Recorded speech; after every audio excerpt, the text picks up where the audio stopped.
Okay, welcome back to another episode of the Break It Down for Braggins podcast.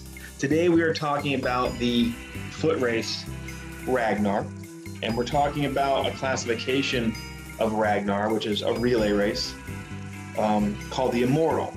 To gain immortal status within the Ragnar network, you have to complete at least 12 relays across the country in one calendar year. Or in the calendar year, rather. And today we have Sue. Sue completed her first Immortal in 2019, and she's on an immortal journey here in 2021 because everybody got shut down in 2020. So welcome to the podcast, Sue. Thanks for being on. Thank you, Kevin. Great. So did I describe the race or the Immortal classification accurately? Pretty much, yes. It's 12 in a calendar year, January to December. And like you said, 2020 got pretty much shut down. There were essentially two races that year, both on the same date, one in West Coast and one in East Coast. And those were the only two because of the COVID year. And you've decided to go after Immortal twice. Let's jump back to 2019. What was the motivation? Like, what gave you the drive to do that many races in a year?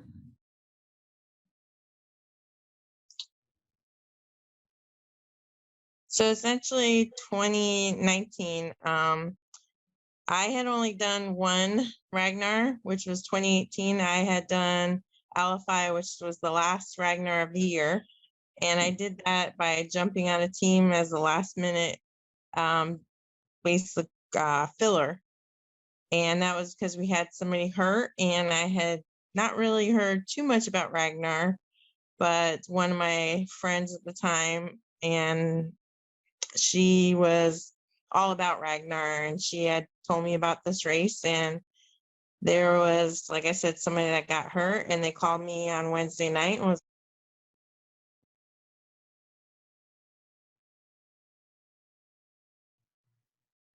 on a group of teams I was on, essentially Immortal that year. And it was kind of interesting, and I liked it. And 2019, as I started running Ragnar's, I would just occasionally jump on a team here and there. And partway through the year, they were like, Sue, you're going to have like 7, 8. You might as well Immortal. So I decided Immortal. I think. So you just started jumping on teams because it was fun the first time. And you were like, well, someone's going to Georgia? I'll go to Georgia. Somebody's going to New England? I go to New England. Right. What do you do professionally that gives you the freedom to, because if you don't realize or if you don't know, a Ragnar usually starts on a Thursday night. You camp out or you plan to run very early Friday morning. So for trail, typically you camp out in the trail location the night before the start of the race for a Friday morning start. And start could be between 5 a.m. or 9 a.m. for the first teams going out. But then you race all day on Friday and then most of the day on Saturday. That compiled with travel time, what do you do for a living that allows you that kind of freedom? So essentially I work for Department of Veteran Affairs, and I do have some really good supervisors, and I have since I started in 2019, I've had essentially the same supervisor and manager. And my manager is he's a mountain biker, and he has actually raced in Alafaya and won some kind of state championship. So he's very supportive. And then my supervisor kind of is stuck between like me, who's into this running, like, I do one marathon a year, but I do got into Ragnar's and everything. So she kind of is like, oh, I can't really say no because here's the manager like really encouraging me. And it's essentially a Thursday to Sunday type deal. So you take off like a Thursday and Friday. And I am one of those who has the most amount of time that you can accrue in a year, because I've been a federal employee for a long time. So as long as I have the time, and if I plan most of the time, and just take my Thursday and Friday, it's not really a big deal. Well, that's good. I'm lucky that I own my own business and that I am able to I hire good bosses to run the crews. So work can get done on the Wednesday, Thursday, Friday that I have to not be there to manage or whatever. So I'm lucky in that respect as well. And being the owner, I could just close the doors if I wanted to for a weekend. But so what was the driver? Just so it was just, I mean, I know I'm in my first Immortal attempt right now, and I'm at unofficially I'm in the 10-11 phase because, like I said, some of the races from 2020 counted, but if we don't count those, you and I are both registered for 12 races to get officially 12 races done. But to somebody who's listening to this who has no idea the scope, I mean, basically the first half of the season is crammed into early April to late June. Then there's like a random one in July, maybe. And then the end of August all the way through the end of October, it's just race. So it's not like you're doing one a month. You're doing 2 a month sometimes, or 3 a month. When you hit number 6 and number 7 and number 8, did you feel that fatigue of travel?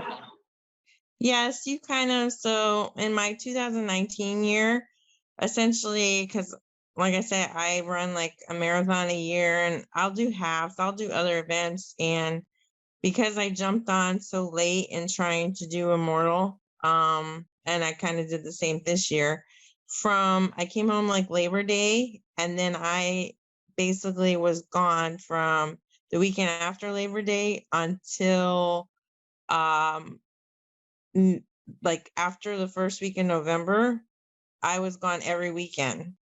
And and that, because that included like a marathon in there and stuff. And it does get kind of draining, but at the same time, it's almost like exhilarating, because you're like constant, like you get to the point where it's just like you come in, you throw your laundry in, and at that point I had trail, road, which you have some gear that's the same and some gear that's not. So it's just like, okay, switch this out, repack this, and that was the back and forth. But to me, it's more about like the excitement, like the fun you're gonna have. And I mean, you do have a lot of fun. I mean, I'm not gonna say everything's like a bowl of cherries because there is drama, but it's more the people you get to meet. You get to meet tons of people. To me, I call it kind of a family cult because it is like you're joining a cult. But the people you meet are just amazing. Yeah, I almost call it like Ragnar magic, right? When things are hitting on all cylinders and the teams you join, I don't know about you, but a lot of my races, I've been what I call a mercenary. I'm a hired gun. I just show up by myself. I did that in Michigan. I did that in Northwest Passage. I did it in Atlanta mostly. And it's weird because you just roll up with your ability to run, and you like I had done, I guess, 15 or 16 Ragnars before I even attempted Immortal, so I kind of knew the method of each sort of race. But it's the friends you make and the trial by fire. You just went and ran 200 miles or so, or you just went and ran the 120 miles or whatever that the trail is. I get that. How many times did you join a team where you didn't know anybody on the team? I'd say at least half. Really? So you just rolled up out of the airport, met people, and you're like, "Hey, I'm Sue." Yeah. So even this one I'm doing this weekend, I know one guy on my entire team because I met him when I joined a team I didn't know anybody on in 2019. and he's the only one I know at this time. And it's like last weekend when I ran in Kentucky Bourbon Chase, I knew the captain, and that's only because that was like a last minute decision again. So this year I've known maybe one or two people occasionally when I've joined the teams, only because of they've been people that I've maybe met in the past or ran a race. And sometimes it's not that I've been on their team. They may have been in a team and I've met them through like people on my team or other teams that I've acquainted with. Right. So again, for the perspective of somebody who doesn't know what Ragnar is or never run one, I think to try to explain the anxiety of bringing 8 people for trail, 12 people for road, that many different teammates, plus a volunteer, maybe a driver if you have to have drivers for road. There's so many moving parts that it's the anxiety to get the team registered and people paid up and all the expenses covered. You almost like you recruit anybody and everybody. Like, oh, we'll just take anybody. It's going to be great. It's going to be fine. But then somewhere out of the mist comes this relatively large group of about 50 people that I've counted that are hyper reliable. Mm-hmm. Like you can call on somebody who's either getting their immortal or somebody who already is immortal, and you know they're going to come correct. You know what tools, you know what tools to bring, the gear to bring, you know how to eat, how not to eat, where to stop, where to sleep, when to change, you know what shoes to wear. When you're lucky, that sounds really weird, but when you have an immortal on your team, you almost know you don't have to worry about them at all, right? Right. And that's neat. And I've learned this year, because part of the challenge of doing Immortal is that initial planning phase. It sounds like you did yours last minute, and Jenny did hers last minute too. Mine, I planned in December of 2019 and early January 2020. So my first race was Miami, which is where I met you, correct? Correct. Yeah, Miami of 19. And then did I see you again in Georgia of 2021? Yes. They blur together. So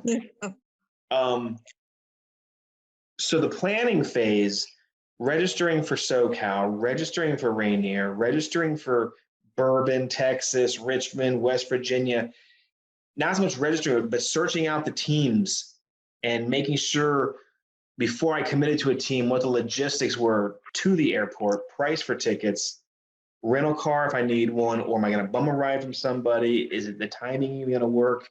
Will there be time to hit the grocery store before you hit the mountain? All these high anxiety moving pieces just to do one travel Ragnar and to take on 12. It's really great to have that network of immortals to lean on who either been there or who know what the moves are at that particular race. And I find that's really beneficial. And then, and I guess the planning stage, that's when I found that big community on Facebook of people either going after it or people who've already done it. Correct. And then you also have, so plus you have, like you said, the Facebook community, and they will help you in the whole process too. Like when I was trying to get my last ones for 2019, like I said, in August, we were in the van and it was people either already immortaled or it was the people that were going for immortal that year that we were working on. Okay, what races, what weekends can you do? And when I left that weekend, those people also, we started posting, and there were a few other like immortals, and they were the ones that were pushing like, oh, hey, I got this point of contact. Let me hook you up. They're running this race. They're missing runners. So it was a Facebook community, and it was, like you said, immortals that were hooking me up with other people and other connections to get my races. And by the next weekend, I had all my races lined up to get my immortal for 2019. So it took a week. What did it feel like around 9, 10, and 11 in your first year? Like, was there a huge ramp up of excitement? Was there a sense of accomplishment as you're approaching it? I mean, I know how I feel right now. I just finished my 10th race, but my 11th medal.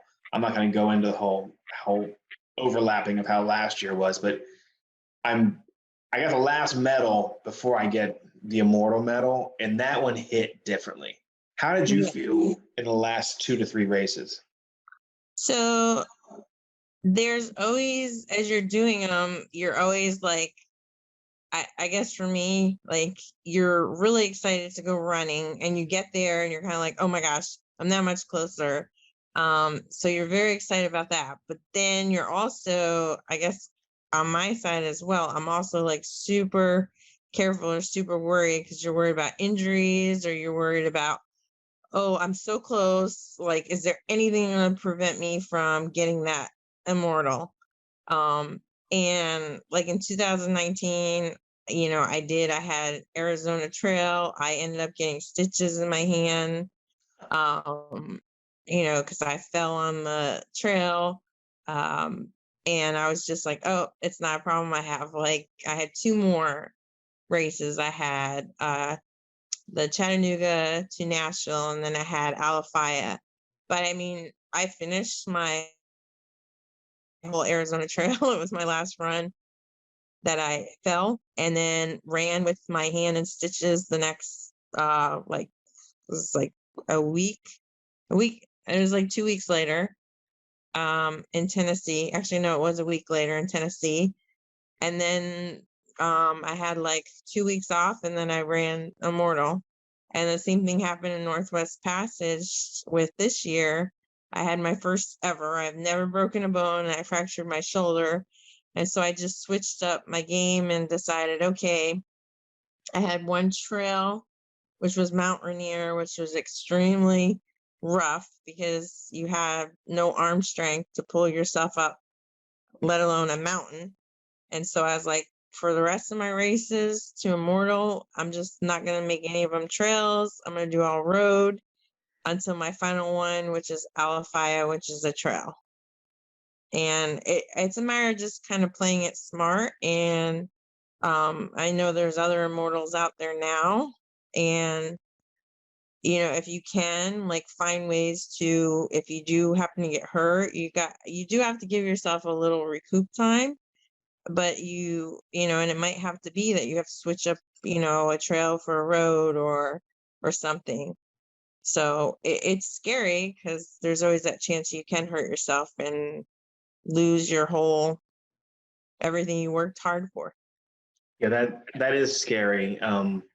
Not a ton of people know this inside the Immortal group or whatever, because I just really haven't put it out there. But I have slight tears in both my meniscus that happened right after Atlanta, and I've had to wear knee braces through multiple races. And injury is a scary thing because by that point I was already paid up for almost all of them. I was already locked in. Airfares were bought. It's pretty sketchy.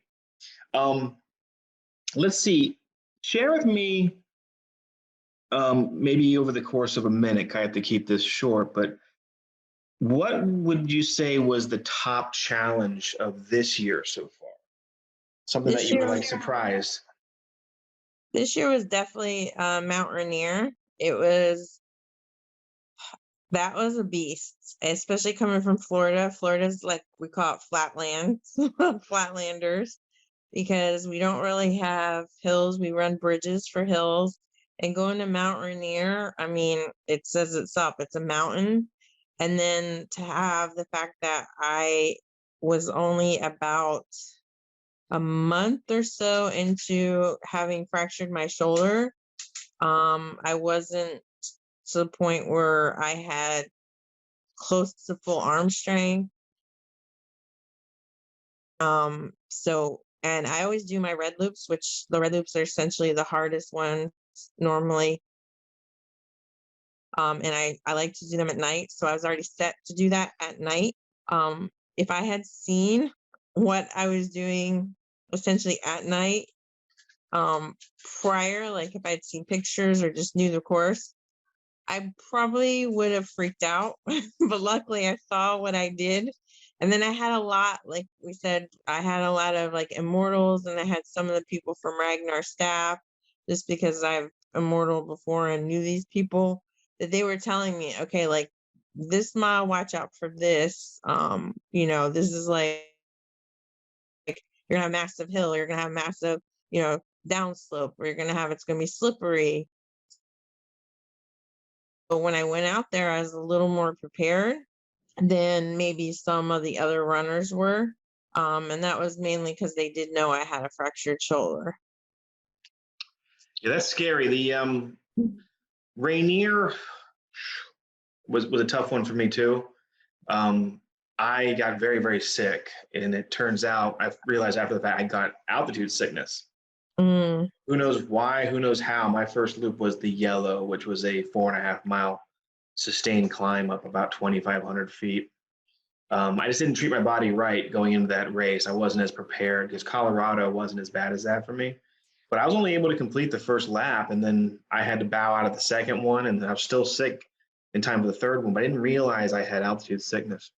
Mm-hmm. That's for another story, though. Let's see. What would be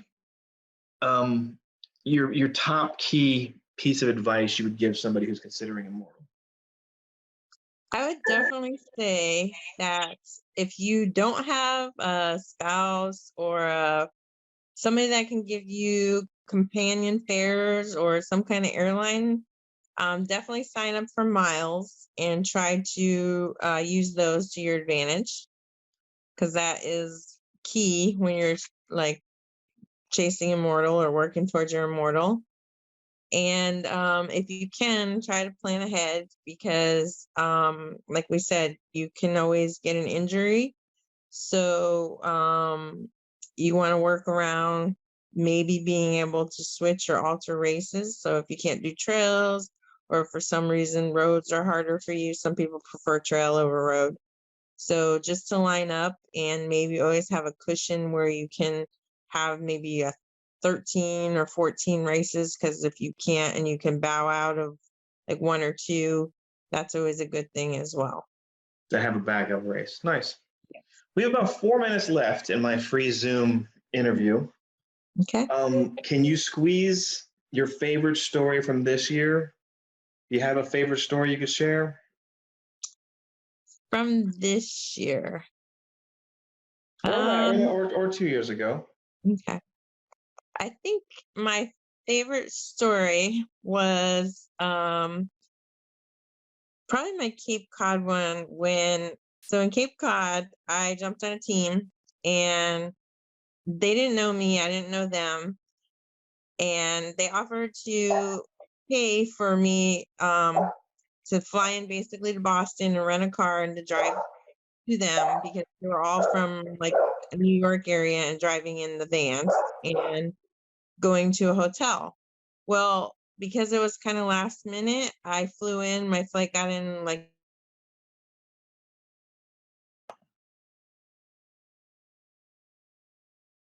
nobody was answering their cell phones, nobody was answering the door when I was knocking on the door. So finally, they had sent me a picture of a map and told me where the room was. And so I went back to the front desk and I was like, hey, do you happen to maybe have the key? Did they leave me one? And the guy looked at me for a second and then hands me a key. I go in the room, I'm being all quiet, I'm trying to organize my stuff, get cleaned up. I climb in the bed because there's essentially one space left in one of the beds. And I go to sleep, and I kind of set my alarm for the next morning because I knew what time we were leaving.